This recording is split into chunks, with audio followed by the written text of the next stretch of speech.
ماذا فعلت يا سيبايوس؟ وهنا لدينا تقليص النتيجة. سيبايوس نعم لعب بالنار، وبعد ذلك يأتي ألكسندر سورلوث. الدوري منذ هنا لدينا بنفس الطريقة.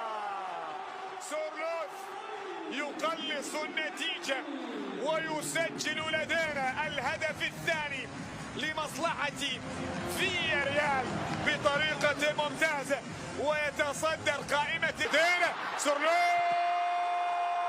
الله يأتي بالهاتريك، يسجل الثلاثية، ينتفض فياريال في شوط اللقاء الثاني. الغواصات الآن تذهب إلى عمق البحر وتأتي اليمنى بالكعب سليمة.